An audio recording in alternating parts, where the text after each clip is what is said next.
또 9시 예배가 길어가지고 9시 반 정도 넘어서 끝나서 저거 어떻게 손 쓸 시간이 없어가지고요. 저게 주보를 못 보았습니다. 근데 제가 한 장 가지고 있었던 게 있는데 그것도 지금 어디 갔는지 모르겠네. 예. 감사합니다. 예. 광고 제가 드리겠습니다. 오늘 식사 전에요. 예배 끝나고 식사 전에 바로 저랑 남자 양육반 모임 잠깐 가질 거니까요.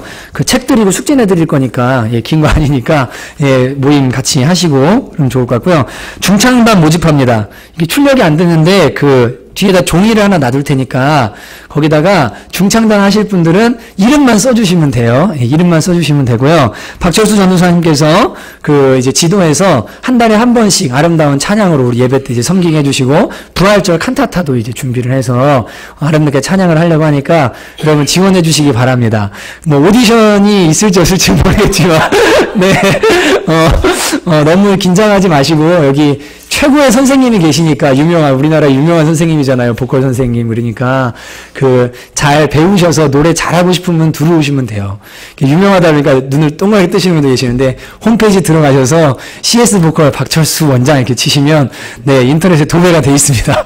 여러분, 우리가 듣는 이 11시 함께하는 찬양이요. 이게 세상적으로 치면 되게 시간당 한 100만 원짜리 찬양이에요.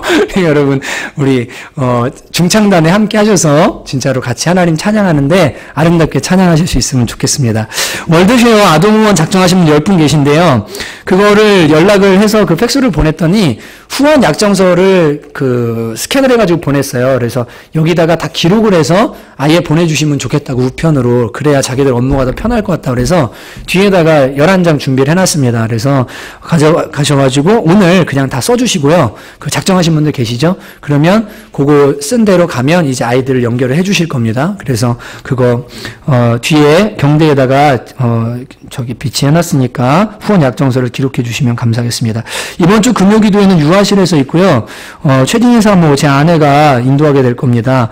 이번 주에 금토에 담임 목사인 저와 또 우리 찬양팀이 서초동에 서광교회라는 교회가 있는데 청년 수련회를 섬기러 이제 가게 됐어요. 지난해에도 몇 번 이제 저 혼자만 이렇게 나갔다 오곤 했었는데 이제 올해는 좀 다른 청년들도 깨우고 다른 교회도 깨우고 그래 기도하고 있는 중이었는데 하나님이 바로 그냥 첫 시작으로 딱 이렇게 어떤 목사님 통해서 연락이 오셔서 청년들 집회를 좀 하면 좋겠다고 이렇게 하셔서 제가 섬기러 가게 됩니다. 그래서 금토 7시에 이제 2번 집회를 하게 되는데요. 기도해 주시고 금요일 날 오셔서 기도하실 분들은 유아실에서 뜨겁게 같이 기도해 주시면 감사하겠습니다. 우리 앞뒤 좌우에 있는 분들 보시면서요, 처음 오신 분들도 계시고, 또, 이 11시 예배, 또, 잘 모르는 분도 계시고 그럴 텐데, 한 번 더 활짝 웃으면서 잘 오셨습니다. 사랑합니다. 인사 한번 나누면 좋겠습니다. 시작. 잘 오셨습니다. 네, 사랑합니다. 네, 정말 잘 오셨습니다. 네. 오늘 하나님 우리 주시는 말씀은 베드로 후서 3장 8절에서부터 18절입니다. 베드로후서 3장 8절에서부터 18절까지 함께 봉독하시고 영상 보시고 저와 함께 말씀 나누도록 하겠습니다. 베드로후서 3장 8절에서 18절 제가 한 절 여러분 한 절 번갈아 읽겠습니다. 사랑하는 자들아 죽기는 하루가 천년 같고 천년이 하루 같다는 이 한 가지를 잊지 말라.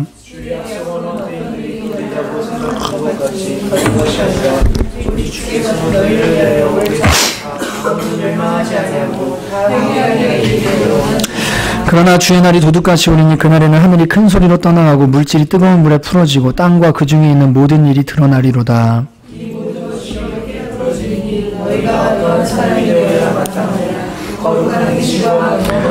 하나님의 날이 임하기를 바라보고 간절히 사모하라. 그날에 하늘이 불에 타서 풀어지고 물질이 뜨거운 불에 녹아지려니와.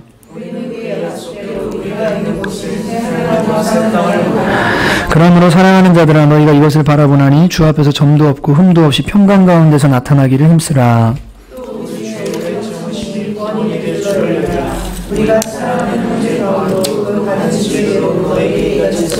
또 그 모든 편지에도 이런 일에 관하여 말하였으되 그 중에 알기 어려운 것이 더러 있으니 무식한 자들과 굳세지 못한 자들이 다른 성경과 같이 그것도 억지로 풀다가 스스로 멸망에 이르느니라.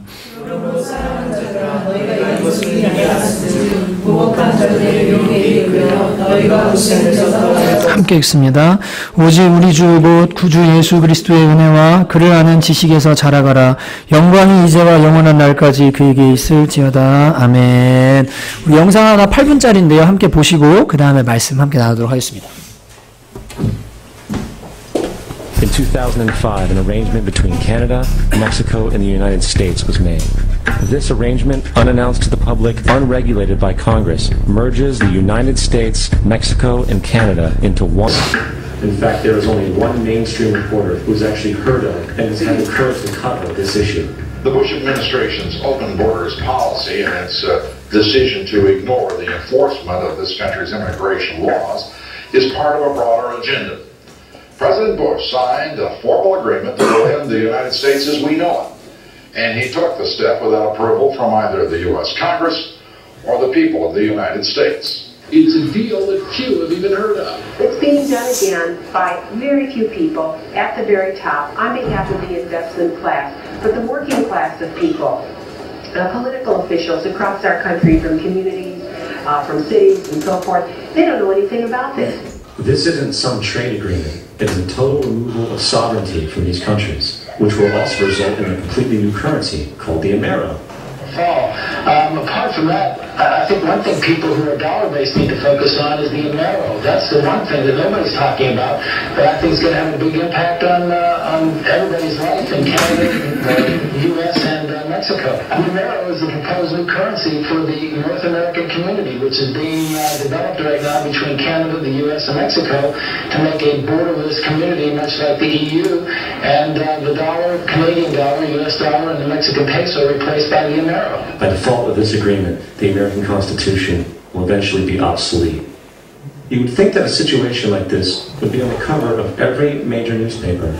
That is until you realize that the people who are behind this movement are the same people behind the mainstream media, and you are not told what you're not supposed to know. The North American Union is the same concept as the European Union, the African Union, and the soon-to-be Asian Union, and the same people are behind all of them. And, when the time is right, the North American Union, the European Union, the African Union, and the Asian Union will be merged together, forming the final stages of the plan these men have been working on for over 60 years. A one-world government.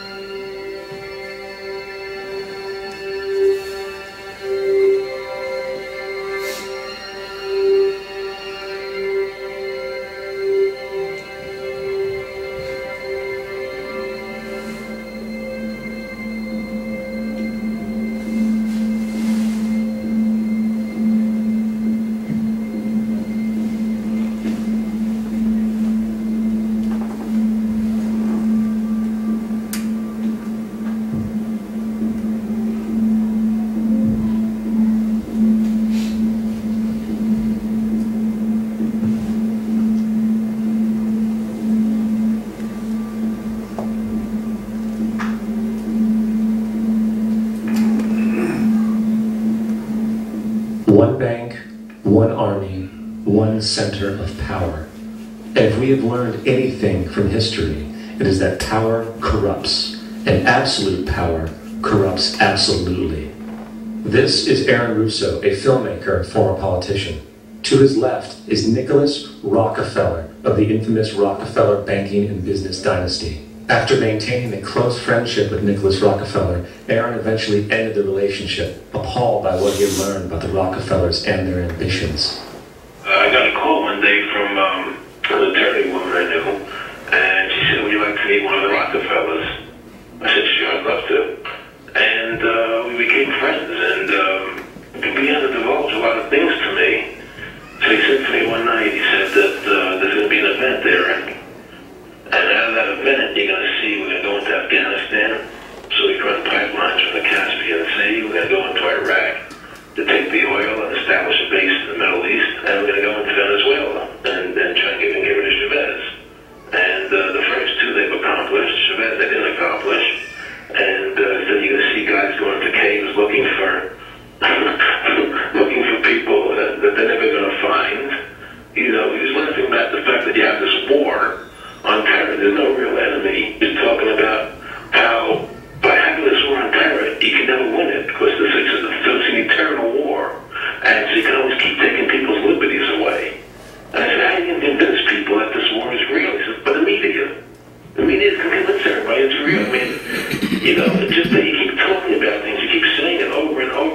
information, and especially people believe it. You know, you created the Star Reserve in 1913 through lies. You create 9/11, which is another lie. Through 9/11, you're fighting a war on terror, and now all of a sudden you go into Iraq, which was another lie, and now they're going to do Iran. You know, and so one thing leading to another, leading to another, leading to another. Now, I would say, what are you doing this for? What's the point of this thing? You have all the money in the world you ever want. You have all the power. I said, you know, you're hurting people. It's not a good thing. And he would say, what do you care about the people for? Take care of yourself and take care of your family. And then I said to him, what are the ultimate goals here? He said, the ultimate goal is to get everybody in this room chipped with the RFID chip. And have all money be on those chips and everything on those chips. And if anybody wants to protest what we do or violate what we want, we just turn off the chip. That's right, microchipped. In 2005, Congress, under the pretense of immigration control and the so-called war on terrorism, passed the REAL ID Act, under which it is projected by May 2008, you will be required to carry around a federal identification card, which includes on it a scannable barcode with your personal information. However, this barcode is only an intermediary step before the card is equipped with a VeriChip RFID tracking module, which will use radio frequencies to track your every move on the planet. If this sounds foreign to you, please note that the RFID tracking chip is already in all new American passports. And the final step is the implanted chip, which many people have already been manipulated into accepting under different pretenses. We have a Florida family who are really pioneers in a brave new world. They have volunteered to be the first ever to have microchip identification devices implanted into their body. After 9/11, I was really concerned with the security of my family. I wouldn't mind having something planted permanently in my arm that would identify me. In the end, everybody will be locked into a monitored control grid where every single action you perform is documented. And if you get out of line, they can just turn off your chip, for at that point in time, every single aspect of society will evolve around interactions with the chips. This is the picture that is painted for the future if you open your eyes to see it. A centralized one-world economy where everyone's moves and everyone's transactions are tracked and monitored, all rights removed. The most incredible aspect of all, these totalitarian elements will not be forced upon the people. The people will demand them. For the social manipulation of society through the generation of fear and division has completely detached humans from their sense of power and reality. A process which has been going on for centuries, if not millennia. Religion, patriotism, race, wealth, class, and every other form of arbitrary, separatist identification, thus conceit, has served to create a controlled population, utterly malleable in the hands of the few. Divide and conquer is the motto, and as long as people continue to see themselves as separate from everything else, they lend themselves to being completely enslaved. The men behind the curtain know this, and they also know that if people ever realize the truth of their relationship to nature and the truth of their personal power, the entire manufactured zeitgeist they prey upon will collapse like a house of cards. 누가 일으킨 거냐 이렇게 하는데 저는 이제 그런 얘기를 하려는 게 아니고요. 요 이제 베리칩으로 가는 과정 그리고 지금 우리가 어떤 시점에 서 있는지 성경은 뭐라고 하고 성경을 봤을 때 이게 진짜로 지금 이대로 가는 것이 성경이 맞는 건지 그거를 오늘 말씀을 살펴보면서 이제 과연 우리는 그 안에서 어떤 태도를 가지고 있어야 되는가에 대해서 함께 살펴보려고 합니다. 저는 그 9.11 테러 보면서요. 이제 뭐 여러 자료들도 좀 찾아보고 나름대로 이렇게 하면서 느꼈던 것이 지금 어떻게 그 미국이라는 나라에서 그 세계 최고의 기술을 가진 나라잖아요. 예. 비행기가 항로를 이탈해서 그 센터에 부딪힐 때까지 아무런 조치도 못했다는 그게 사실은 정말 이해가 안 되거든요. 근데 그러면서 이제 여러 가지들 보면서 음모론도 어떻게 보면 또 한편으로는 그렇게 생각을 할 수 있겠다라는 생각이 됩니다. 자, 아론 루소라는 사람은 2007년에 돌아가셨거든요. 실제 영화 제작자 유명한 사람입니다. 그래서 저 사람이 저런 발언을 했는데도 뭐 어떤 제재나 이런 것들이 있었던 것도 아니고요. 그냥 뭐 음모론으로 치부해버리고 이렇게 했는데, 베리칩을 말하는 칼 샌더스라는 분이 있어요. 그분도 자신이 만들었다고 주장하는 분인데, 그분이 얘기를 하는데도 거기에 대해서 어떤 법적인 조치 이런 걸 안 합니다. 왜냐하면 사실이기 때문에 그래요. 사실이기 때문에 그런데, 이제 우리가 취할 것만 취하면 됩니다. 뭐 그런 거에 요동할 필요는 없고요. 그래서 이런 이제 종말에 대한 얘기들을 이제 슬슬 하다 보면, 두 가지 태도를 이제 발견하게 됩니다. 하나는 라우디게아 교회에 있는 것 같은 미지근한 태도예요. 그 라우디게아 교회는 종말에 이제 주님께서 사도 요한을 통해서 7 교회에 주신 교회 중에 3번째 교회에 편지한 교회인데, 그 교회의 태도가 어떠했냐면, 말씀 한번 보실까요? 네. 그 다음 보여주시죠. 내가 내 행위를 안다. 네가 뭐하냐면 뜨겁지도 않고 차갑지도 않다라고 이렇게 말씀하십니다. 주님이 곧 오실 거다. 너희 정신 차려야 된다. 뭐 그때나 지금 2000년 지났는데 언제 오십니까? 이렇게 말할지 모르지만 하나님의 말씀 앞에서 태도가 미지근한 그런 태도를 가진 사람이 라우디게아 교회였습니다. 반면에 데살로니가 교회는 어땠냐면 직업도 버리고 막 이제 우리 죽는 거 아니야? 이제 끝 온다. 아무것도 필요 없어. 그리고는 막 산속으로 들어가려고 그러고 막 이런 모습을 보이는 극단적인 신경과민증 환자들 같은 그런 모습들을 보이는 사람들이 있었습니다. 미지근한 태도나 신경과민의 태도나 둘 다 바르지 못한 태도고요. 오늘 말씀 앞에서 우리가 종말에 대해서 어떤 태도를 가지는 것이 좋은가를 알고 균형을 갖는 것이 매우 중요한 거죠. 여러분이 종말론에 대해서 논하게 되면 여러분 성경의 어떤 책을 떠올리게 되십니까? 요한계시록. 네, 요한계시록을 떠올리게 됩니다.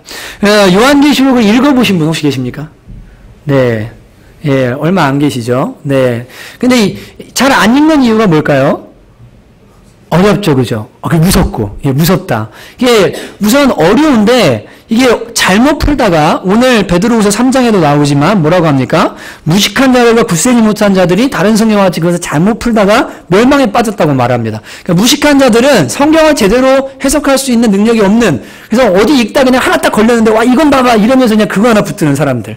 이게 굳세지 못한 사람들은, 이게 진리인데, 그 앞에서 믿음이 굳세지 못해서 그냥, 무서워서 못 믿겠다. 그러면 포기해버리는 거예요. 그러니까 그렇게 할 필요가 없는데 잘못 풀어서 그렇게 된 사람들이 있다라고 말씀하고 있습니다. 그게 어렵거든요. 왜냐하면 상징이고 묵시기 때문에 그래요. 사도 요한이 2000년 전에 지금 세상 마지막 날 될 그 일에 대해서 자기가 본 거예요. 그리고 그걸 쓴 겁니다. 그러니까 여러분 옛날에 휴대폰을 못 봤던 사람이 휴대폰에 대해서 묘사를 하려고 하면 그걸 어떻게 묘사를 하겠어요? 그러니까 자기의 언어로 자기가 알고 있는 말로 그 시대에 적합한 단어로 쓰게 되어 있는데 성경은 저자의 인격이나 어떤 상황이나 문체 이런 모든 걸 다 무시하고 그냥 모르는 말을 받아 적으라고 하신 게 아니라 그가 알 수 있는 말로 쓰도록 하셨기 때문에 요한이 당시의 언어로 2000년 뒤에 마지막쯤 될 일에 대해서 기록을 한 거예요. 그러니까 그 당시에 이거를 받는 사람도 이게 도대체 뭐냐? 왜냐면 너무 이해가 안 되는 얘기라는 뭐 황충이 있고 막 날아다니는 황충이 있고 꼬리 같은 게 있는데 막 쏘는 살이 있고 막 하늘에 별이 떨어지고 바다가 피빛으로 3분의 1이 변하고 이게 도대체 무슨 일이야? 한 번도 보지 못한 일을 얘기하니까 모르는 거예요. 근데 우리도 마찬가지로 지금 그것이 다가온다 할지라도 이 요한이 기록한 그 언어가 우리가 제대로 알 수 있도록 기록된 게 아니기 때문에 상징이고 묵시이기 때문에 쉽게 해석할 수가 없습니다. 그래서 이단들이 많이 나오기 시작하는 겁니다.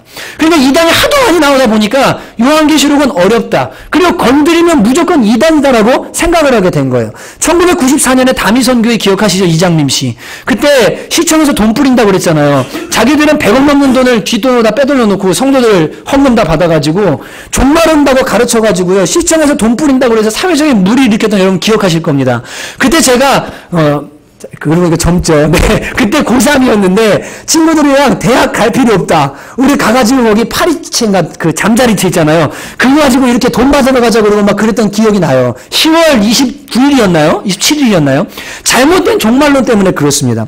그래서 요한계시록을 풀려고 그러다가 문제가 생기는 거예요. 또 관심을 가지고 읽어보면 문제가 뭐냐면 너무 무서워요. 막 저주, 환란, 해, 달, 별 떨어지고 막 목배임 당하고 막 다 죽이고 막 악한 헌대가 나고 막 독종이 일어나고 이런 걸 보면 와 진짜 무섭다. 너무 두렵다. 이런 생각이 들어서 이 요한계시록이라는 것 자체에 대해서 거부 반응이 일어나는 게 사실입니다. 그래서 여러분 요한계시록을요 이제 저가 오늘 이제 조금 이제 맛보기로 하고 앞으로 이제 계속 하다 보면 아 이게 어려운 책이 아니고 참 재밌는 책이구나. 그리고 소망을 주는 책이구나라는 걸 알게 됩니다. 여러분 이 성경에 나오는 예언은요. 산에다가 비유합니다. 산은 이게 산이 있으면 멀리서 볼 때는 산이 하나밖에 안 보여 앞에요. 가까이 가면 뒤에 또 산이 있어요. 그죠? 그리고 멀리서 보면 산만 보이는데 가까이 가면 길도 보이고 숲도 보이고 거기 뭐가 있는지 다 보이잖아요. 그것처럼 성경의 예언은 중복성이라는 게 있는데 주님께서 말씀을 주셨을 때 이 예언이 이루어지는 것이 역사 속에서 작은 징조, 또 작은 징조, 작은 징조 점점 이렇게 되면서 마지막에 그것이 실체가 밝히 드러나게 됩니다. 마치 산에 가까이 가면 앞산만 보이다가 산을 넘으면 뒷산 보이고 뒷산 보이고 끝에 있는 산이 보이는 것처럼 역사의 시간이 지날수록 예언이 혹시 그때 이거 아니야? 그랬는데 아니었어요. 또 혹시 이거 아니야? 맞긴 맞는데 그랬는데 끝은 아니었어요. 그러다가 결국은 끝에 도달하게 되는 거예요. 이해가 되시죠? 그래서 예언의 중복성이 있고 중첩성이 있습니다. 그래서 요한계시록 마찬가지로 어떻게 기록이 되어 있냐면 7개의 이야기가 토막토막 되어서 이게 연결되어 있는데 이것이 순차적으로 중복되면서 이렇게 배치가 되어 있는 거예요. 그러니까 요한계시록 13장에 죽은 사람이 뒤에 가면 21장에 다시 죽습니다. 그러니까 이 요한계시록을 문자 그대로 시간 순서대로 해석하면 문제가 심각해집니다. 예수님의 재림이 2번 있어야 되고요. 부활이 3번 있어야 돼요. 그러니까 이 시대주의라는 이 세대주의라는 이 학자들이 있는데요. 성경을 잘못 풀었어요. 그게 왜 잘못됐는지 환난 전 휴거가 맞는지 환난 휴거가 맞는지 이것도 좀 이따 말씀을 드리겠습니다. 그래서 요한계시록은 이렇게 겹쳐져서 순환적으로 이렇게 발전되면서 끝을 향해 가고 있기 때문에 그냥 막 풀면 안 되고요. 이것은 앞에 있는 내용과 뒤에 있는 내용을 차근차근 비교해보면서 이게 중복된 내용인지 그리고 여기서 얼만큼 발전됐는지 그리고 끝을 향해 어떻게 달려가는지를 정리를 해야 됩니다. 이게 사도 요한의 특징이고 요한 1서에도 보면 계속해서 반복적인 표현을 쓰고 있거든요. 사도 요한이 아이들아 너희에게 말하면 청년들아 너희에게 말하면 부모들아 너희에게 말하면 노인들아 너희에게 말하면 이렇게 하면서 계속해서 같은 말을 세네절마다 반복하는 게 이 사도 요한의 패턴이에요. 그래서 요한계시록 역시 반복적으로 일어나기 때문에 이거를 일자로 그냥 보면 문제가 생깁니다. 여기에서부터 사실은 혼란이 이제 온 거예요. 혼란이 온 겁니다. 오늘 그 정리를 할 겁니다. 그래서 예언은 종말에 대해서 분명히 말하는데 이게 우리가 잘 살펴보면 이제 어떻게 될 일인지에 대해 알 수 있구나라는 생각을 먼저 가지셔야 됩니다. 두려운 얘기가 아니에요. 근데 여러분 보세요. 종말에 대해 얘기하면 사람들이 다 무슨 생각하면 요한계시록부터 생각을 하게 되거든요. 근데 구약에도 다니엘서 7장, 데살로니가서 2장, 그리고 오늘 읽은 여기 베드로후서 3장 말씀, 그리고 예수님의 마태복음 24장 말씀에 종말에 대한 기록이 나와 있습니다. 그런데 여러분 중요한 것은요, 사람들이 이 종말에 대한 기준을 삼을 때, 말씀의 기준을 삼을 때, 요한계시록도 첫 번째 기준이 아닙니다. 다니엘도 첫 번째 기준이 아닙니다. 사도 바울도 첫 번째 기준이 아니에요. 누가 첫 번째 기준일까요? 예수님이 가르쳐주신 말씀이 첫 번째 기준이에요. 그러니까 24장의 내용을 기준으로 놔두고 나머지 요한계시록과 다니엘과 다른 말씀들을 여기에다가 조합을 시켜야 맞는 거예요. 근데 예수님의 말씀을 무시한 채로 이걸 무시하는 건 아니지만 이 순서를 무시한 채로 요한계시록을 억지로 풀면 예수님의 말씀과 조화가 안 되고 깨어지게 됩니다. 오늘도 여기 10절에 보면 그러나 주의 날이 도둑같이 오리니라고 말씀합니다. 이 주의 날은 단수로 한 번입니다. 그런데 세대주의자는 요한계시록을 해석하면서 휴거가 한 번 있을 것이고 그 다음에 또 주님이 다시 재림하실 것이고 천년왕국이 있은 다음에 또 주님이 오셔서 심판하셔서 천년왕국을 할 것이다. 이렇게 되면 예수님의 오심이 3번이 돼야 되는 거예요. 여러분 성경은 분명히 모든 단어들 주의 날에 대해서 구약의 예언도 단 한 번으로 표현하고 있습니다. 여러분 저도 생각해보면 주님이 이렇게 복잡하게 하시겠어요? 그냥 한 번에 오셔가지고 구한 사람 구원하고 다 끝내면 돼요. 예. 근데 뭐 하려고 주님이 예수 믿는 사람 건져갔다가 또 기다렸다가 몇 명 건졌다가 그러면 또 나중에서 심판하고 여러분 그렇게 하실 필요가 없습니다. 말씀을 잘못 해석해서 그래요. 예. 그래서 이 마태복음 24장이 기준이 되어지고 이 기준을 따라서 이제 주님이 어떻게 이 마지막 때 일하게 되시는가 그거를 오늘 살펴보면서 이제 우리는 어떤 시점에 있는가 우리 뭐 해야 되나 여러분 이제 그거 살펴보는 겁니다. 여러분 마태복음 24장에 예수님께서 종말에 대해서 이야기하신 내용을 보면 이렇게 됩니다. 정리를 하면요. 딱 네 단계로 되어 있어요. 첫 번째는 예비 징조가 있습니다. 이건 지상의 천년왕국입니다. 여러분, 우리 보수 합동회라고 말하는 장로교는 무천년설을 믿습니다. 이 말은 뭐냐면 요한계시록 20장에 나오는, 조금 어려우실 수도 있는데, 천년왕국이라는 단어가 있어요. 많이 들어보셨죠? 예, 천년왕국이 실제로 숫자 1000년이 아닙니다. 이것은 상징이에요. 여러분, 666도 상징입니다. 옛날에 오맨이라는 영화 혹시 보신 분 계세요? 공포영화 좋아하시는 분? 왜? 그래요. 그 영화 보면 그 태어난 주인공이 적그리스도예요. 그죠? 근데 어떻게 됩니까? 머리 뒤에다가 666을 달고 나와요. 여러분, 그러면 걔만 죽으면 끝나요. 맞죠? 그죠? 이게 사단이 미련하게 666일 여기 머리에다 새겨가지고 숫자를 새겨서 얘가 적그리스도라고 하지 않습니다. 여러분, 바코드나 베리칩에도 660이 들어가지 않습니다. 이것은 상징입니다. 왜냐하면 실제로 되어질 표는 진짜인데 666이라는 숫자는 상징이에요. 여러분, 성경에서 3은 완전수죠. 왜요? 삼위일체 하나님이 의미하니까요. 7도 완전수죠. 창조하실 때 7째 날 완성하셨죠. 완전수입니다. 그러면 5는 인간에게 고통의 숫자입니다. 언젠가 말씀드렸나요? 수요일날인가요? 예, 수요일날 한 것 같네요. 예. 5는 고통의 숫자입니다. 6은 무슨 숫자죠? 이거 우리가 사탄의 숫자라고 합니다. 왜냐하면 신의 숫자인 7에서 하나 모자란 숫자라, 그 6이 3번 겹쳤다라는 것은 완전하게 사단에 의한 표라는 그 상징, 이게 666이라는 말인 거예요. 이해가 되시죠? 숫자 666을 우리한테 찍어주는 것이 아닙니다. 어디에 거기에 666이 들어가 있는 게 아니고요. 그 표의 의미가 뭐냐면 사단에게 완전히 사로잡혀서 사단에 의한 도구가 되는 그 표, 그것이 666 표라는 겁니다. 이해가 되시죠? 적그리스도도 마찬가지입니다. 그러니까 이게 우리는 무천년설을 믿는데 세대주의를 믿는 분들의 문제는 뭐냐면 이단은 아닙니다. 그러나 심각한 오류를 가져옵니다. 천년왕국이 실제로 이루어진다고 하는 거예요. 그래서 이분들은 역사를 7000년으로 계산하고, 그 다음에 예수님이 역사를 7000년 계산한 다음에, 여러분 인류 역사 몇 년 된 것 같으세요? 이거 오늘 사실은 진짜 한 2시간 해야 돼요. 이게 엄청 방대한 내용이라서. 예, 인류 역사 몇 년이라고 생각하세요? 성경을 보면요 6000년 조금 넘습니다. 실제로. 근데 여러분, 진화론자들에게 여러분과 제가 속고 있는 거예요. 250억 년 전에 우주에서, 우주 왜 있는지 모르는데요, 그냥 어떤 공간에서 폭발이 일어나서 우주가 생겼어요. 우주가 생겼어요.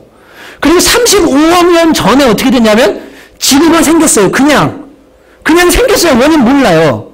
그리고 250만 년 전에 우리 인류 조상에는 크로마뇽이 있죠. 이렇게 생긴 애들, 막 이런 거 다니는, 그게 나타났대요.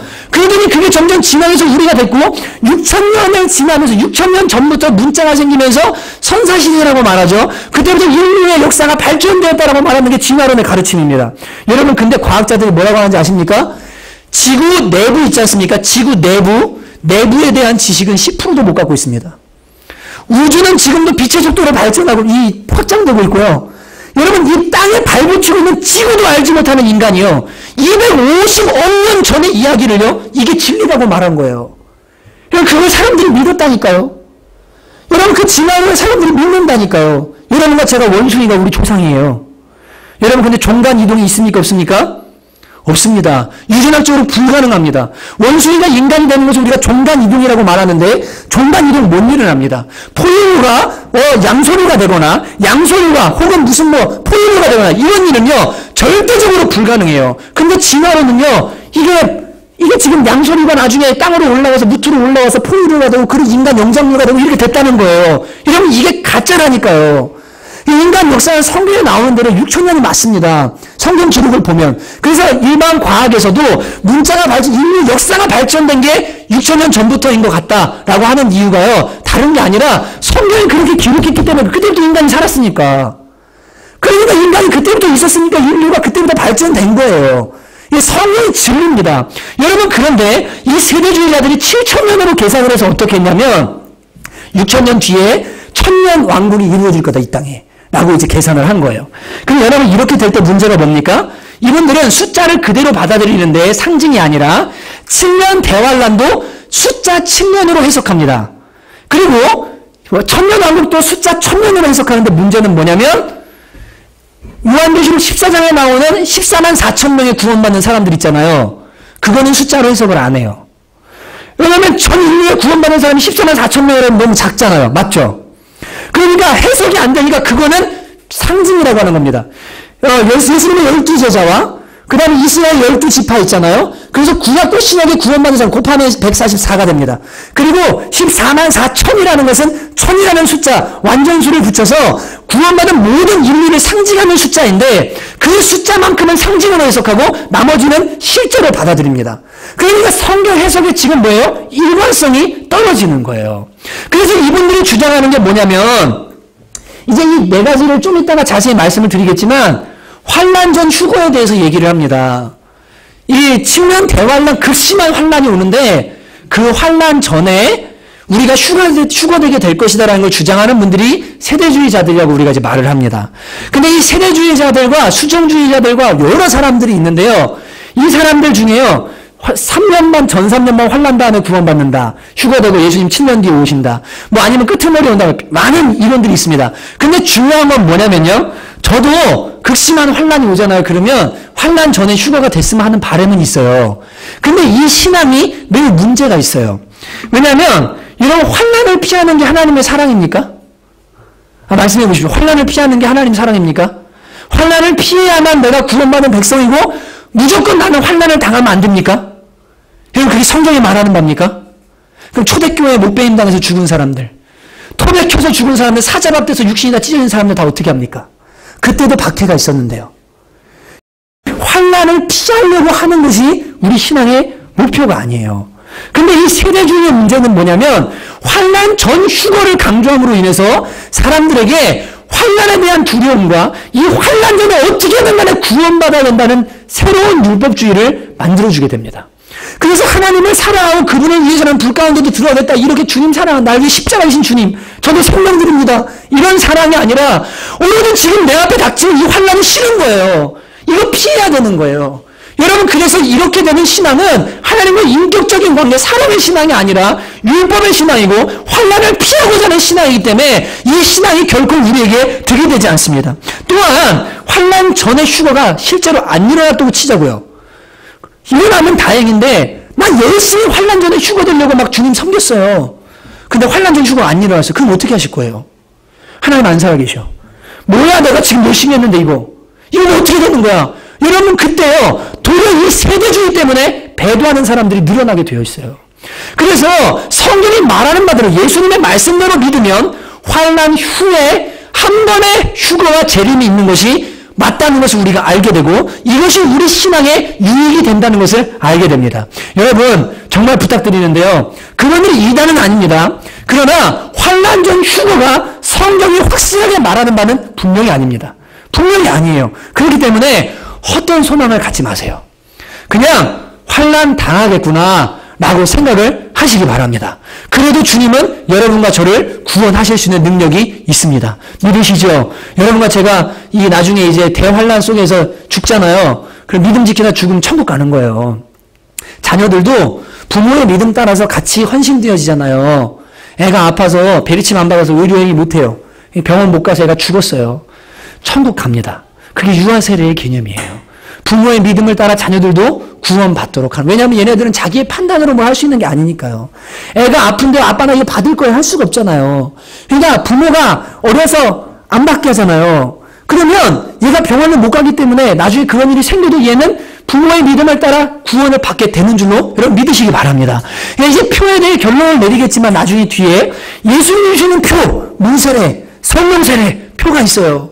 근데 이제 앞으로 시대가 되면 아이들이 태어날 때부터 사단의 표를 찍습니다.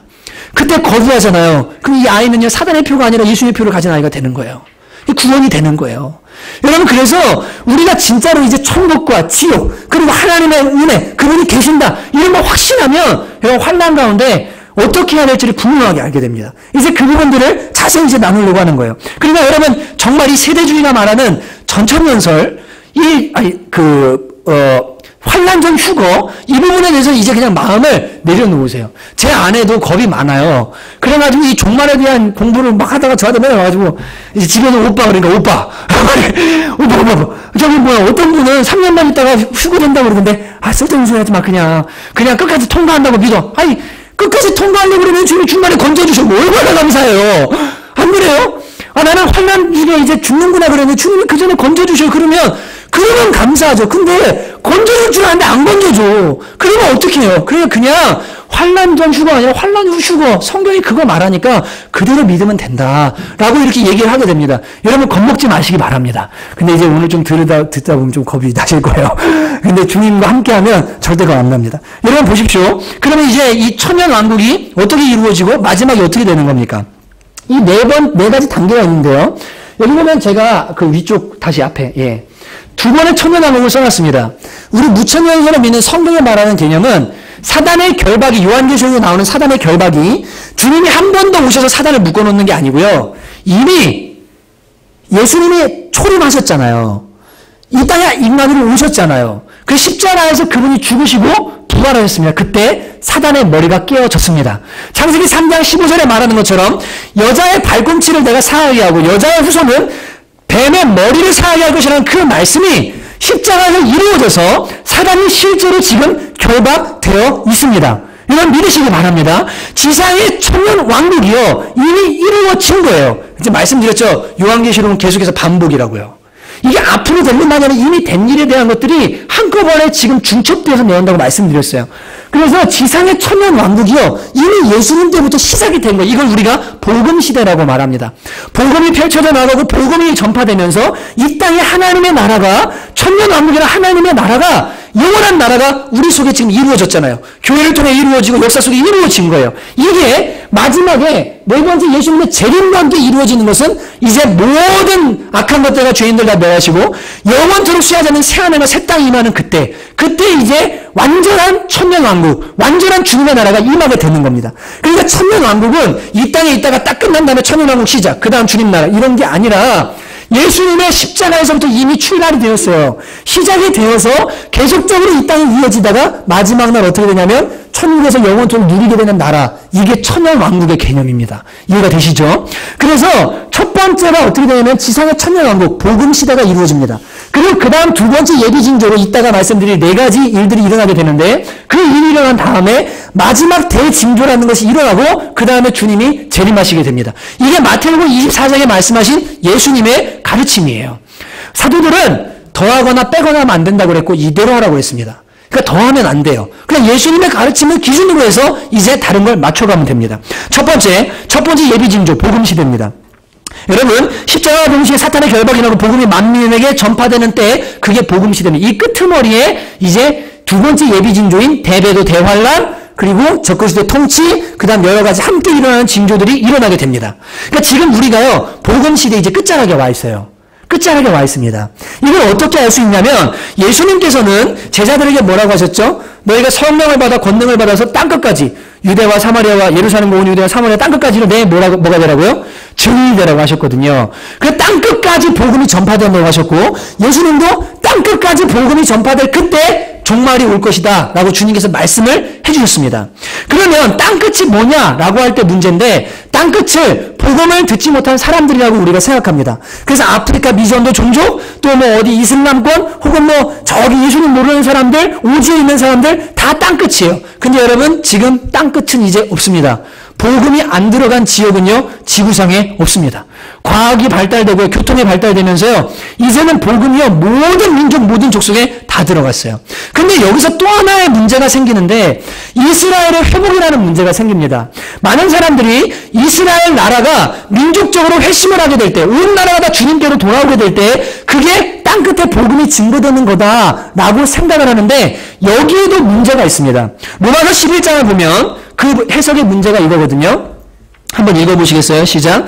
형제들아 너희가 스스로 지혜했다면서 이 신비를 너희가 모르기를 원하지 않았느니 이 신비는 이방인의 충만한 수가 들어오기까지 이스라엘의 더러움을 우둔하게 된 것이라. 잘 보십시오. 예수님을 유대인들이 거부했습니다. 이스라엘이. 그런데 왜 거부했냐면 이방인들을 구원하시려고 거부했다는 거예요. 근데 그 다음 말씀해 보세요. 그리하여 온 이스라엘이 구원을 얻으리라고 말씀합니다. 여러분 뒤에 나오는 이스라엘이 앞에 나오는 이스라엘일까요? 아닙니다.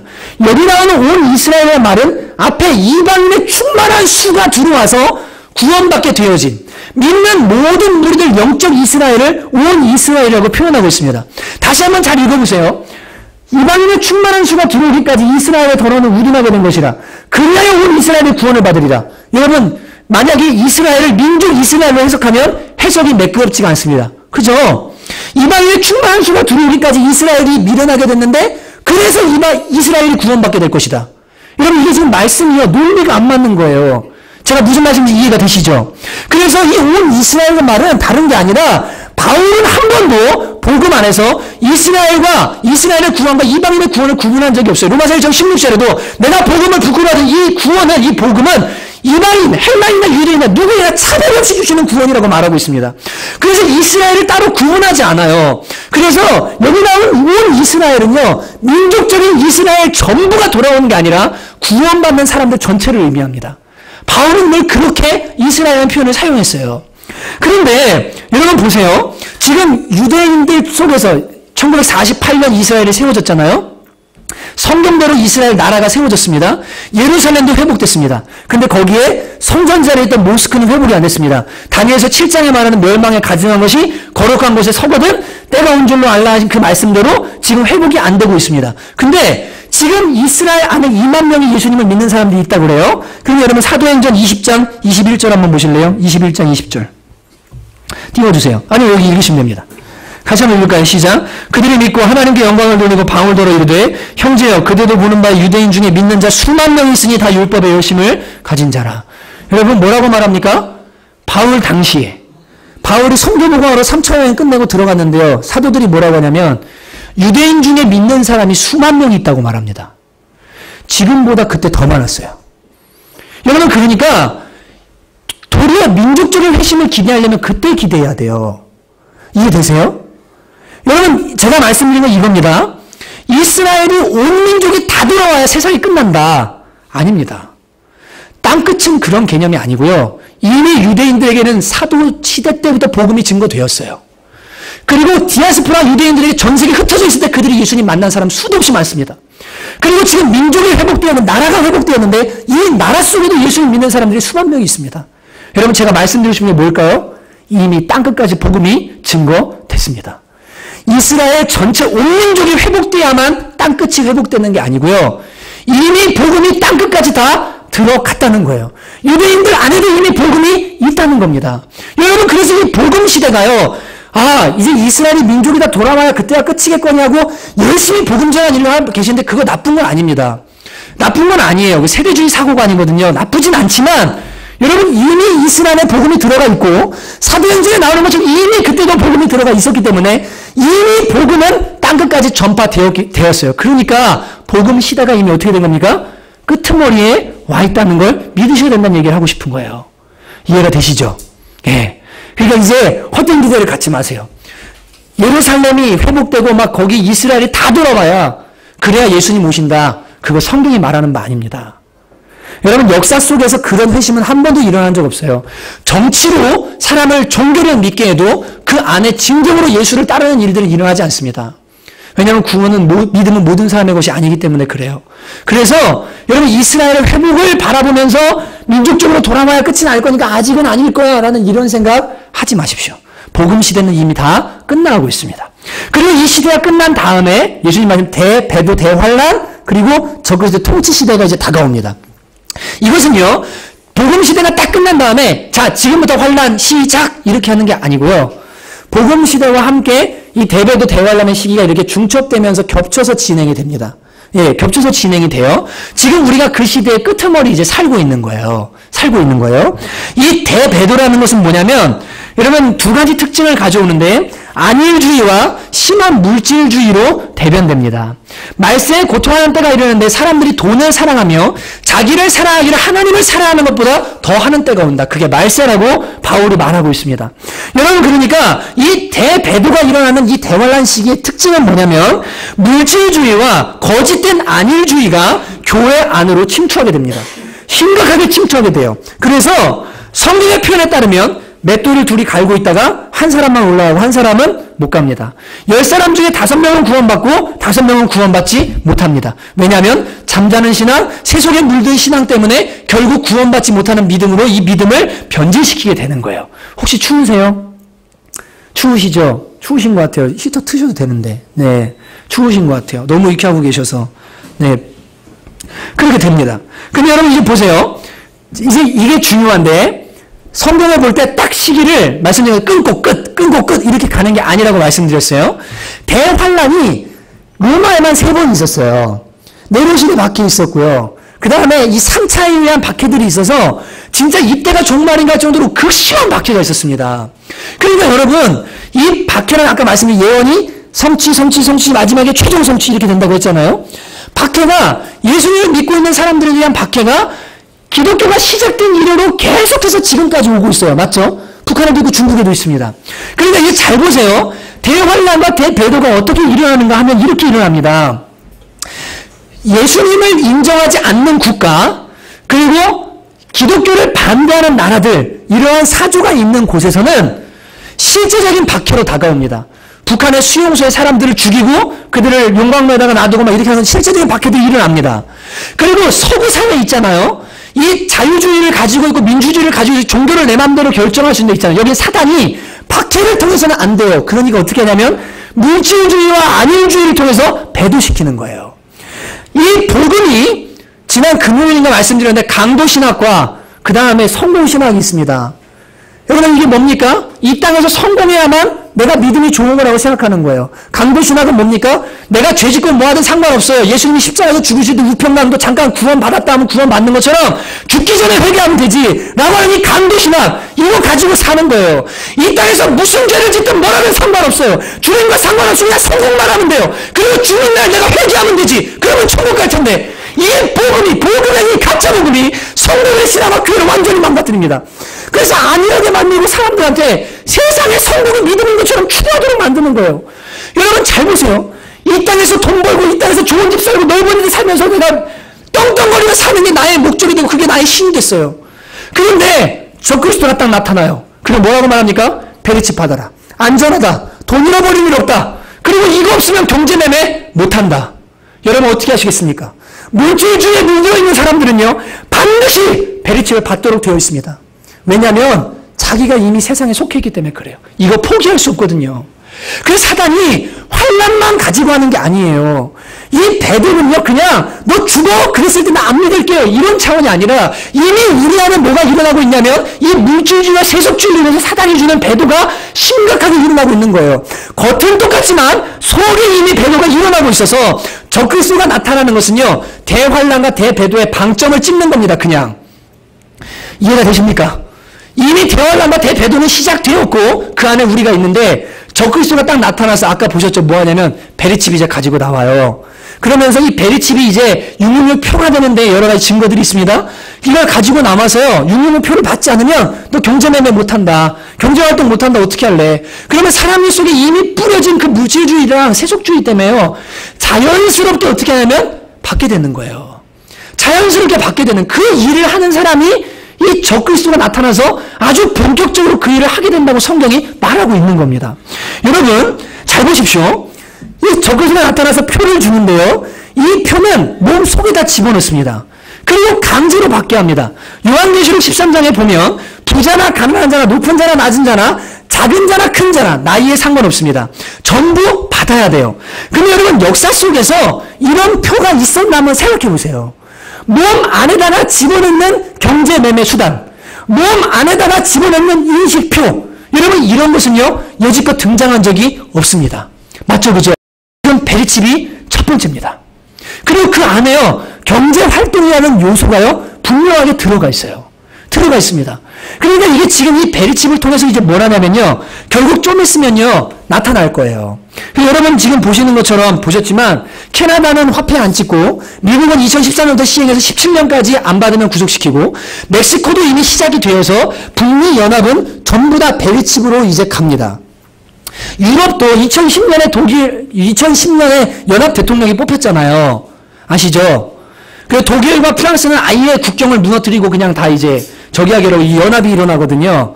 이 연합이 일어나면서 단일 대통령도 일어나면서 이제 어떻게 하냐면 이게 하나로 합쳐지게 되어 있어요.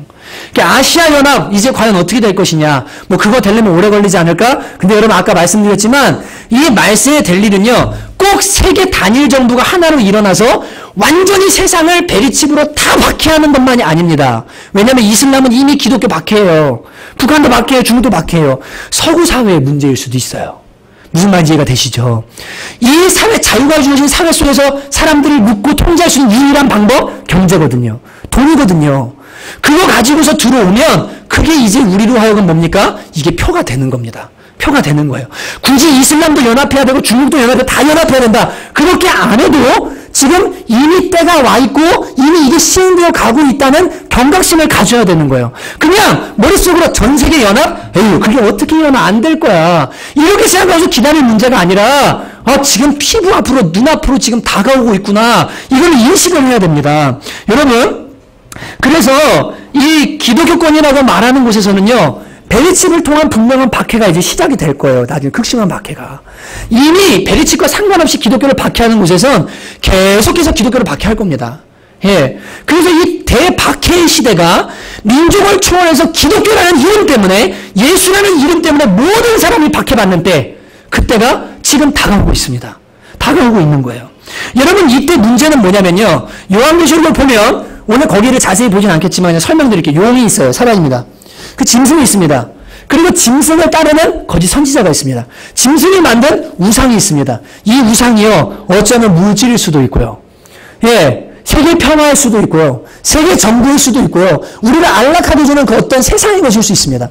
용이 짐승에게 어떻게 하냐면, 우상을 만들게 하고, 그 짐승은 우상을 경배하도록 사람들에게 합니다. 그래서 경배하지 않는 데가 죽인다고 성경이 분명히 말하고 있습니다. 그리고 적그리스도가 일어나서 이 적그리스도가 표를 받게 하고, 이 적그리스도를 도와주는 사람들이 누가 있냐면 거짓 선지자가 있다고 말합니다. 거짓 선지자가 있다고 말해요. 여러분, 거짓 선지자가요, 지금 벌써 활동하고 있어요. 누굴까요? WCC 운동하는 사람들입니다. 여러분, WCC라는 건 뭐냐면, 그냥 넘겨주실래요? 네, 이건 월드 카운슬 오브 처치스예요. 이게 세계 교회 협의회입니다. 근데 말은 교회 협의회인데요, 이거는 협의회가 아니고요, 교회 협의회, 종교 협의회입니다. 세계의 종교를 하나로 통일하는 것이 이 사람들의 목적입니다. 우리나라에서 부산에서 열리잖아요. 그거 반대하고 막 난리나 지금 취소 무산됐던 걸로 아는데, 여러분, 이 WCC라는 일은 뭐냐면 1948년에 발족되었는데, 이 사람들이요, 다른 거 하는 게 아니고요, 종교는 다 하나다. 뿌리는 같은데 가는 길이 다른 거다. 예수님은 우리도 구원 있고, 불교에도 구원 있고, 이슬람에도 구원 있고, 전부 구원 있다. 목사들이 이거 하고 있다니까요. 미국에 여러분이 아는 유명한 목회자들 중에 우리나라에도 이거 하는 분들 많아요. 여러분, 이게 다른 게 아니라요, 거짓 선지자예요. 왜냐하면 세계를 하나로 만들고요, 이 적그리스도의 통치예요, 따르게 하려고 하면 뭐가 필요하냐면 종교 통합이 필요합니다. 그래서 기독교인들의 마음을요, 예수만이 구원의 길이다, 이 종말에 대한 진리를 믿지 못하도록 뿌려야 돼요. 이거 거짓 선지자가 하는 거예요. 여러분, 교회 안에 이미 이 거짓 선지자들이 전세적으로 뭐하냐면 일하고 있습니다. 그래서 적그리스도가 딱 나타나서 뭐합니까? 이거 받아날 때요, 이 사람들이 앞장서서 뭐하냐, 목사들이요, 받아도 괜찮다고, 이거 표 아니라고, 인류가 아니라고, 그거 받아도 아무런 문제 없다고 가르치는 사람들이요, 분명히 일어나게 됩니다. 이번 베리칩 앞에서는요, 선명하게 갈라질 거예요. 선명하게 갈라질 거예요. 어떤 사람들은 받지 말라고 하고, 어떤 목회자들은 괜찮으니까 받아라. 이건 표 아니다. 거짓 선지자들입니다. 여러분, 믿으시면 안 돼요. 깨어나야 됩니다. 여러분, 잘 보십시오. 세계 정부 만듭니다. 종교 통합합니다. 세계 종교 통합합니다. 화폐는 뭘로 통합됩니까? 베리칩으로 통합됩니다. 그죠? 뭐 아메로와 유로와 이런 거 필요 없어요. 그냥 칩만 받으면 끝나요. 컴퓨터상의 숫자로만 움직이면 되니까요. 여러분, 지금 그렇게 이제 이 사회로 점점 가기 시작하는 거예요. 근데 여러분, 많은 사람들이 안타까운 게 뭐냐면요, 이걸 지금 성경에 뭐라고 말해요? 요한계시록 13장에 가면요, 분명히 오른손과 이마에 받게 한대요. 지금 어디 받으라고 그럽니까? 오른손이나 이마에 받으래잖아요. 그죠? 여기 아니면 여기 근육 사이에다가 집어넣더라고요. 유럽은요. 지금 유럽도 하고 있거든요. 그래서 소리 소문 없이 진행이 되고 있어요. 여러분, 나경원 씨가 베리칩 얘기했다가 어떤 사람 고소한 거 아십니까?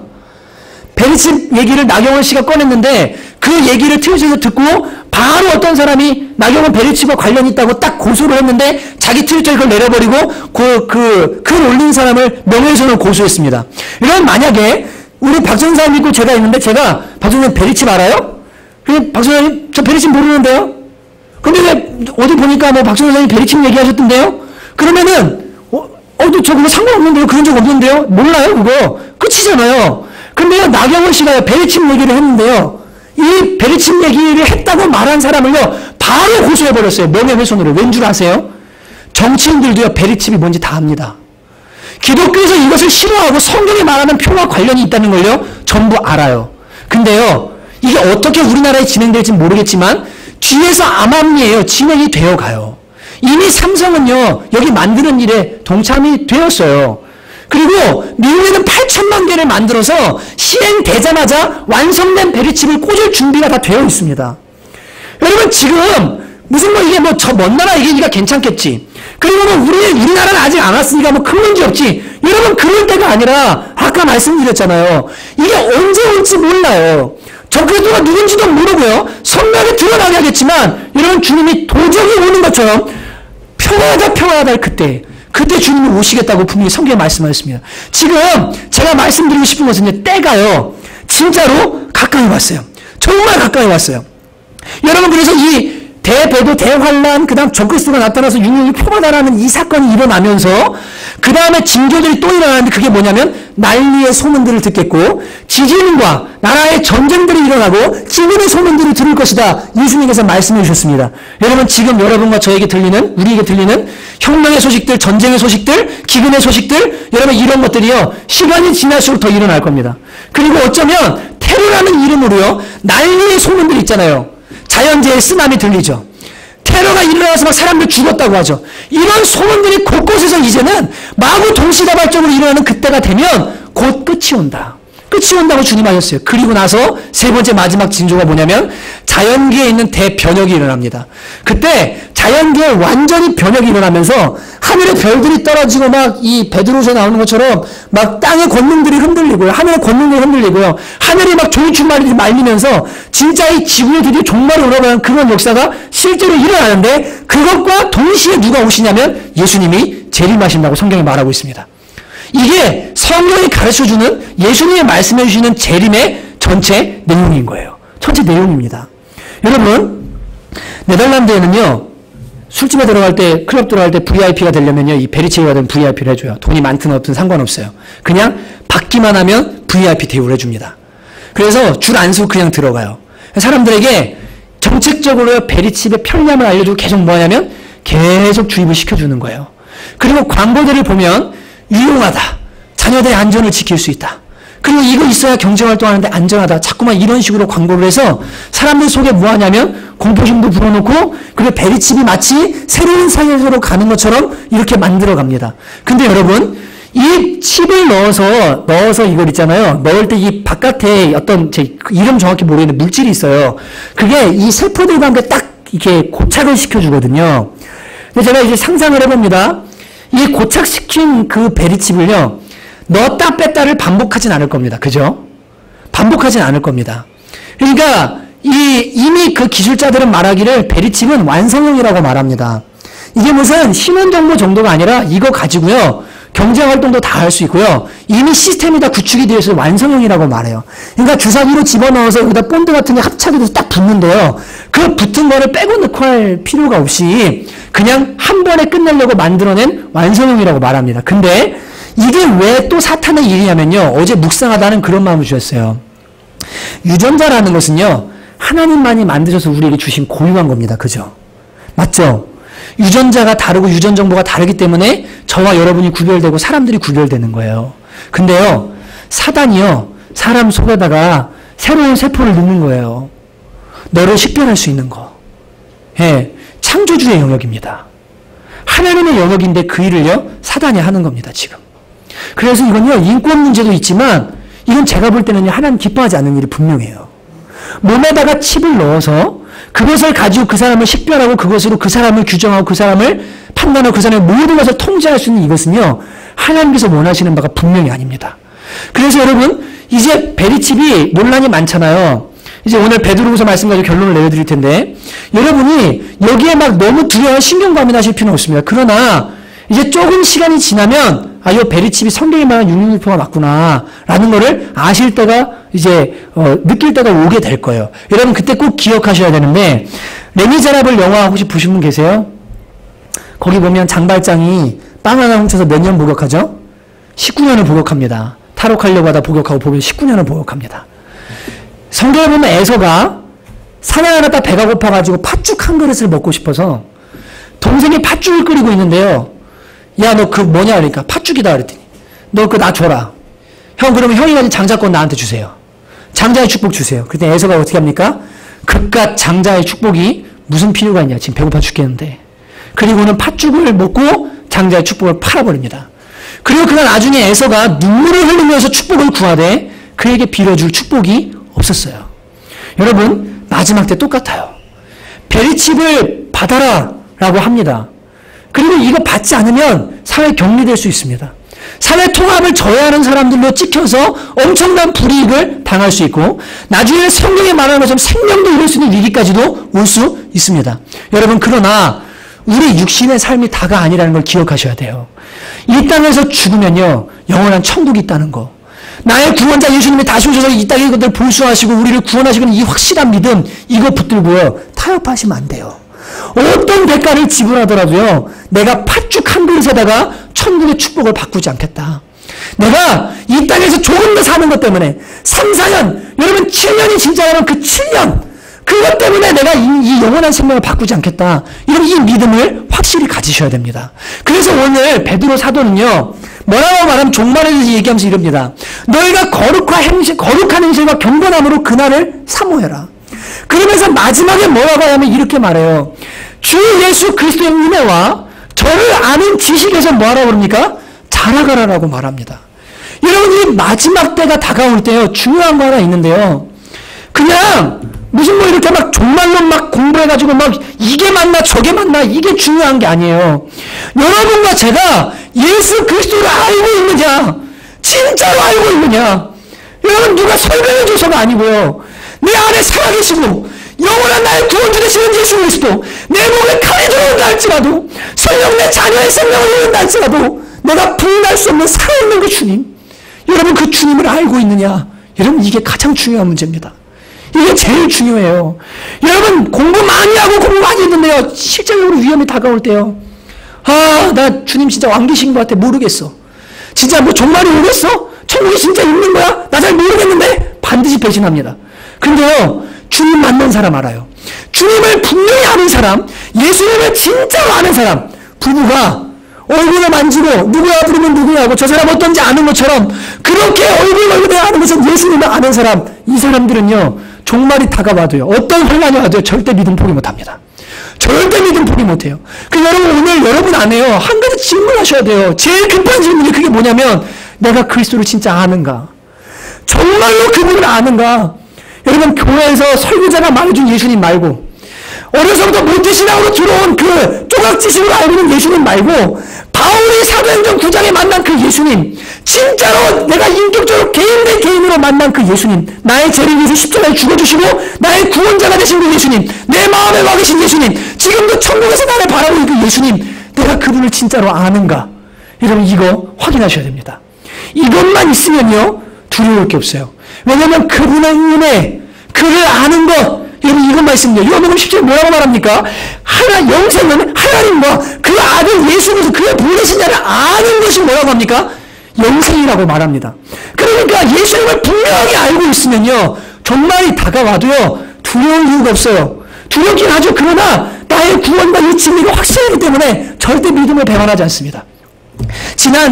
지난주에 청년 제자반에서 그 이하람 자매라는 자매가 있어요. 믿음 생활 잘 열심히는 안 합니다. 주일에 한 번만 교회 나와요. 그리고 제자반도 시작했다가 중간에 빠졌다가 나갔다가 막 왔다 갔다 하다가 이제 마음을 잡고 열심을 좀 내고 있는 중이에요. 근데 부활에 대한 진리를 그 제자반에서 다루다가 예수님의 부활 믿느냐, 그리고 또 주님이 다시 오신다고 하신 것도 믿느냐 라고 물었는데요, 이 자매가 뭐라고 해요? 목에 칼이 들어도 믿냐 그랬는데요, 깜짝 놀랐어요. 어떻게 예수님 만난 사람이 이 사실을 부인할 수가 있느냐고. 부활하신 걸 부인하고 주님 오신다는 걸 부인하고 그걸 부인할 수가 있냐고. 너 진짜로 그날 종말에 와도 너 생명 걸고 이거 지킬 거냐 그랬더니요, 자기는 그럴 수밖에 없대요.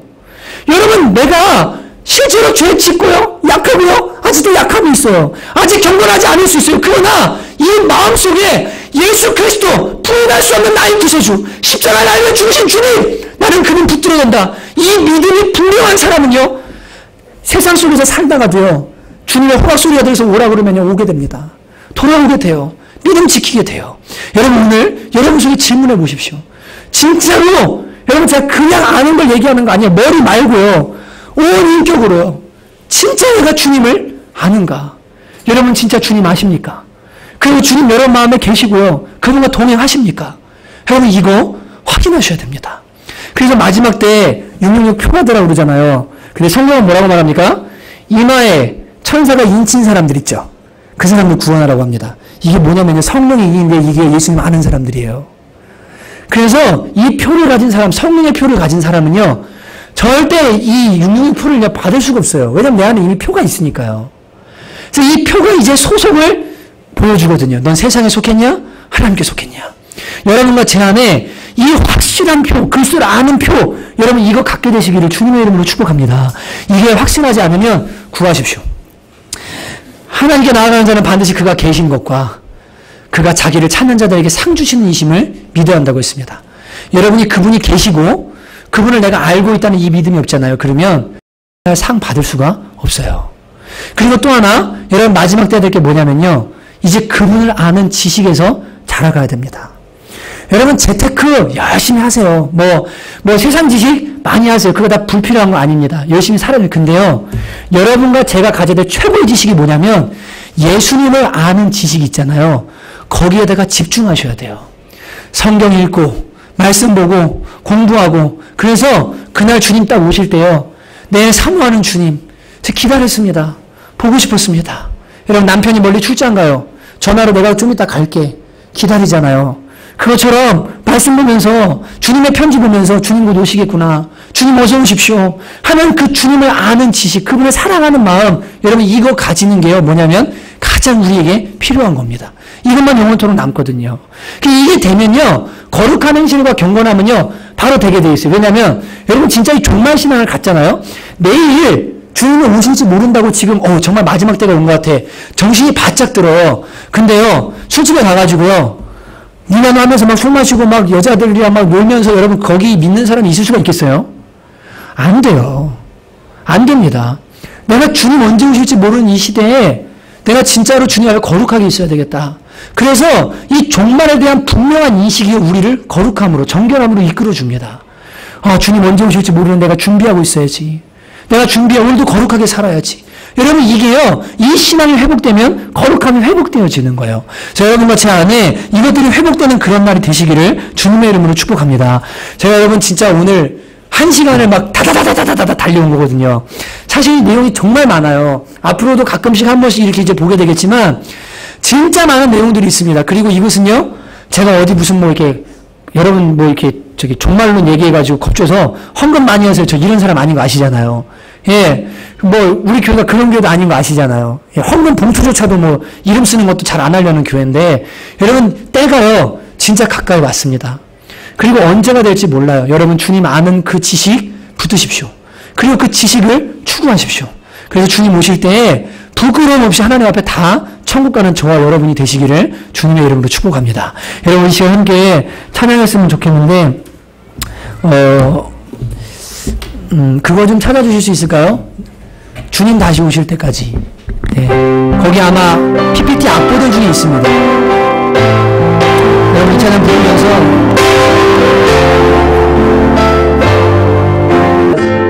주님 다시 오실 때까지 나는 이 길을 가니라. 좁은 길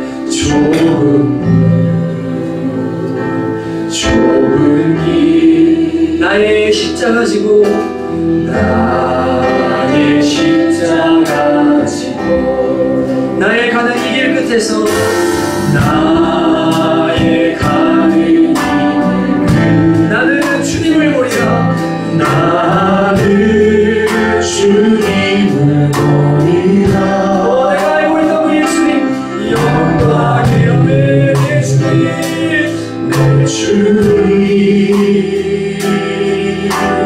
나를 맞아주시니 주님 다시 오실 때까지 아멘 주님 다시 오실 때까지 나의 일어나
나의 발을 디딜 끝에서 나는 주님을 보리라. 영광의 예수님 내 주님 나를 맞아주시오. 주님 다시 오실 때까지 나를 일어나 달려가리라. 주의 영광 온난 덮을 때 나를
여러분은 어떤 예수님을 알고 계십니까?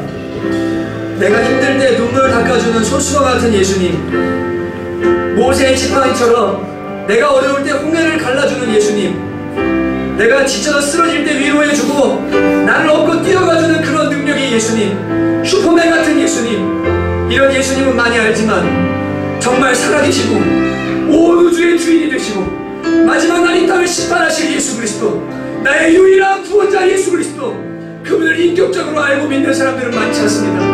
여러분, 이 시간 함께 기도합시다. 주님, 제가 주님을 정말로 알기 원합니다. 살아계신 주님을 진실로 알기 원합니다. 부부가 침실에서 희노하게 하나님을 치지 않고 부부가 서로를 알듯이 주님을 그렇게 알기를 원합니다. 저는 주님을 아는 사람이 되기 원합니다. 여러분, 이 시간에 우리 주여 몸으로 기도할 때 아직 이런 믿음을 하시지 없는 분들이 있다면 주님들을 만나주시고 저에게 당신을 알려주시고 주님을 알 수 있도록 은혜를 달라고 우리 주여 몸으로 기도하도록 하겠습니다. 주여!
여러분, 한 번 더 기도할 때 십자가 앞에 나의 모든 죄가 용서되었고 그 피가 내 마음에 뿌려졌습니다. 세상의 어떤 물질로도, 세상의 어떤 박해로도, 세상의 어떤 고난으로도 지울 수 없는 내 안에 예수의 피가 있음을 여러분 고백하고, 주님, 제가 주님의 피 뿌려진 사람입니다. 주님, 저는 주님 못 떠납니다. 주님은 십자가에서 구원받은 사람입니다. 여러분, 이 시간에 이 진리를 다시 한번 주님 앞에 입술로 고백하면서, 주님, 저를 구원해 주셔서 감사합니다. 마지막 때가 다가오지만 저는 예수님의 사람입니다. 주님, 저는 세상의 사람이 아니고 저 그리스도의 사람도 아니라 주님의 사람임을 부인할 수 없습니다. 주님, 이 믿음을 끝까지 지키도록 은혜를 내려주십시오. 주님, 저희를 붙들어 주십시오. 하나님, 이 믿음을 지키게 하여 주옵소서. 이 시간 자고 나가기를 기도하도록 하겠습니다. 하나님 아버지, 주님의 환난과 내면을 기회, 아버지 아니라 물질의 두려워, 세속 두려워, 하나님 아버지 그 모든 것들 안에 아버지 우리의 신앙을 촉박하는 하나님 그런 모든 더러운 것들이 우리로 하여금 너무 만들고 주님을 따라가고 만듭니다. 그러나 주님, 그래 주님을 기도했습니다. 주님의 아버지의 기도했습니다. 하나님 부인할 수 없는 예수를 믿어보니 마음하여 오래 기도했습니다. 이것이 뿌려내지 않은 사람이 있다면 주님이 시간을 지나지 않고 불러주시고 십자가를 회개하게 하시고 너가 자신의 구원받았다 어머니가 복음의 진리로 증할 수 있도록 주님께서 인도해 주시기를 간절히 원합니다. 하나님의 이름을 지켜주시는 것 도와주옵소서. 엄마가 하나 용납하고 두려워하지 않게 하시고 아버지는 주님 앞에 바르게 만나게 하시고 지금 부어진 자리에서 최선을 다하는 주님을 알아가는 저희를 할 수 있도록 주님은 정을 베풀어 주옵소서. 하나님 감사합니다. 거룩함과 경건함으로 주님 준비할 수 있도록 은혜를 내려주옵소서. 하나님 도와주소서.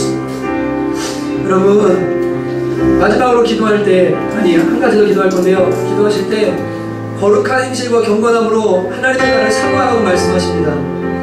여러분, 이 시간에 깊이 빠져있는 죄들과 이 세상에 내려놓지 못하는 마음의 우상들 주님 앞에 내려놓게 해달라고 기도하고 내려놓으셔야 됩니다. 그리고 버리셔야 됩니다. 여러분이 지금 하고 있는 대로, 지금 짓고 있는 그 죄들대로, 지금의 삶대로 그대로 계속 해보십시오.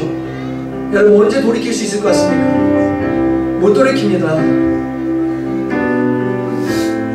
말씀이 다가올 때요, 몸부림치고 회개하고 하나님 끊어달라고, 죄를 버리게 해달라고, 세상 사랑하지 않게 해달라고 여러분 기도하셔야 됩니다. 여러분, 이제 한 번 더 기도할 때 우리 개인 안에 있는 거룩한 행실과 경건함을 파괴하는 것들, 내가 그거 가지고는 주님 만나기 너무 부끄러운데 주님 이거 주 앞에 내려놓기 원합니다. 그러한 분들 주 앞에 고백하면서 한 번 더 기도하도록 하겠습니다. 함께 기도합니다. 하나님 아버지, 어떤 사람들에게는 돈이, 어떤 사람들에게는 나이, 어떤 사람들에게는 세상의 아무튼 알면 나오는 즐거움들이 하나님과 주님을 믿고 주님을 따라가지 못하게 만드는 그런 파괴들이 됩니다. 하나님 아버지, 그래서 그리스도가 그것을 가지고 나올 것이고 하나님 때문에 우리가 그것을 섬기는 사람들을 걸려 넘어지게 될 것입니다. 하나님 아버지, 불쌍히 주셔서 거룩한 행실과 정결함으로 하나님의 사모함을 하시는 말씀대로 그렇게 주시고 하나님의 사모함을 낼 수 있는 은혜를 내려주옵소서. 하나님 불쌍히 주시고 영원한 주 영원한 주의 삶을 내주시고 하나님의 성령을 베풀어 주시기를 간절히 원합니다. 오직 모든 하나님의 동안에 아버지를 준비하는 것이 영원한 주의 정결한 은혜는 그냥 모든 성령을 주시도록 주님께서 은혜를 내려주옵소서. 하나님의 역사에 주시기를 마지막으로 기도할 때 가족들을 위해 기도합니다. 그리고 믿지 않는 친구들과 가까운 사람들을 위해서 기도합니다. 여러분, 사람들이 미혹의 영에 둘러싸여서 진짜 안 믿으려고 하고요, 성경이 말하고 있는데도 그대로 되어져 가고 있는데도 받아들이지 않으려고 합니다. 성령님께서 그들 마음에 구원을 주시고 마음을 돌이키도록 은혜를 주셔야 됩니다. 여러분, 사랑하는 가족들 다 예수 믿고 천국 가야죠. 진짜로 가야 됩니다. 진짜 있습니다. 여러분, 이 시간에 한 번 더 기도할 때 사랑하는 가족들을 위해서 믿지 않는 가족들 주님께로 돌아오게 해주시고 확실한 믿음 가운데 거하게 해달라고 마지막으로 한 번 간절히 가족들을 위해 부르고 기도하도록 하겠습니다. 아버지 하나님, 주님, 하나님 불쌍히 여겨주시옵소서. 무엇이든 내 가족 중에 예수님을 일부러 거절하고 어제 진리가 다가오는데 믿지 않으려고 할 수가 있어요.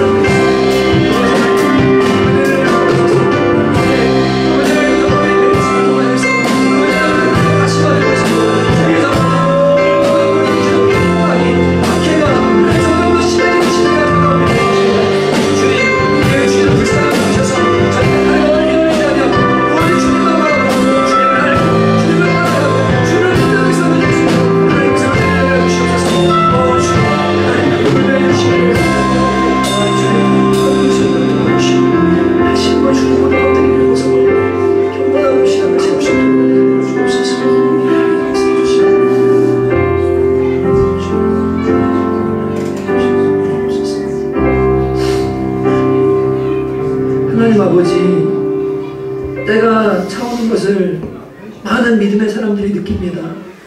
이제 곧 주님이 오시겠구나.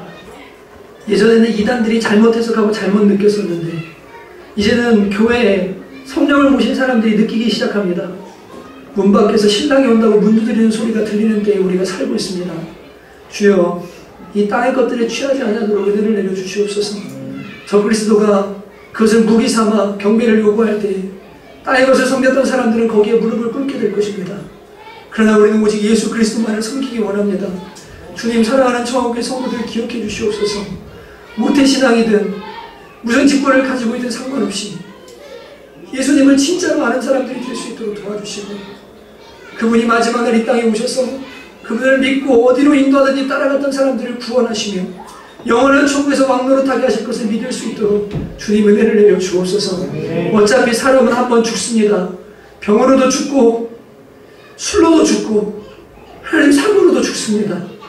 아버지 하나님, 한 번 죽는 인생인데 예수님 알 수 있도록 영원한 생명을 우리에게 주셨습니다. 이거 놓치지 않을 수 있도록 은혜를 내려 주시옵소서. 하나님, 세상에 팥죽 한 그릇, 빵 한 개와 이 복음을 바꾸는 그런 사람들 되지 않도록 도와주시고 마지막 날까지 믿음을 지키는 귀한 천국교회 될 수 있도록 은혜 베풀어 주시옵소서. 여러분, 오늘 시간이 많이 지났는데요, 한국 교회 위한 분만 좀 기도했으면 좋겠는데, 큰 교회 말 못합니다. 종교통합 운동하고 있는 목사님들이요, 말 못합니다. 여러분, 마지막 때 되면요, 개인 신앙으로 돌아가든지 작은 집단으로 모여서 신앙생활 하든지 점점 숨어 들어가게 될 겁니다. 왜냐면 교회가 다 배도하니까요. 그러나 한국에 소망이 있습니다. 한국을 주님께서 이 마지막 환난 때 피난국으로 삼으실 수도 있습니다. 여러분, 이 한국 땅을 위해서, 특히 교회를 위해서 기도합시다. 목회자들 깨워주시고 10억짜리 승용차 타고 다니고 80평짜리 빌라에 살면서 주님 어서 오시라고 하는, 그럼 어떻게 목사가 그럴 수가 있어요? 여러분, 이 땅에 세속주의와 물질주의, 한일주의, 주님 깨워달라고, 주님 깨워달라고. 여러분, 이 시간에 함께 우리 이 땅의 교회들에서 마지막으로 기도하고 지금 축복을 마치겠습니다. 기도하겠습니다.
저희들의 이 세속에 물든 가치관을 바꿔주셔서 화려함을 좋아하고 또 화려한 것이 좋은 것처럼 생각하는 저희들을 주님 고쳐주시기 원합니다. 교회도 화려해야 되고 목회자도 화려해야 되고 그것이 마치 전부인 것처럼 생각하는 이 잘못된 신앙을 주님 고쳐주시고 예수님 가신 길 걸어가는 저희들 될 수 있도록 은혜를 내려주시옵소서. 이제는 주 예수 그리스도의 은혜와 영원히 지옥 갈 수밖에 없는 죄인인 우리들을 위하여서 하나밖에 없는 아들을 십자가에 내어주신 하나님의 극진하신 사랑과 우리 안에 예수님의 표가 되셔서 인도해 주시고 충만케 해주시고 항상 진리 가운데로 이끌어 주시는 성령의 교통하심이 오늘 마지막 때를 알고 예수님을 청하며 그 주님을 붙들고 살아가기로 결단하며 돌아가는 귀한 사랑하는 주의 백성들 머리 위에 그리고 가정 위에 직장 위에 이제로부터 영원토록 함께 있을지어다. 아멘.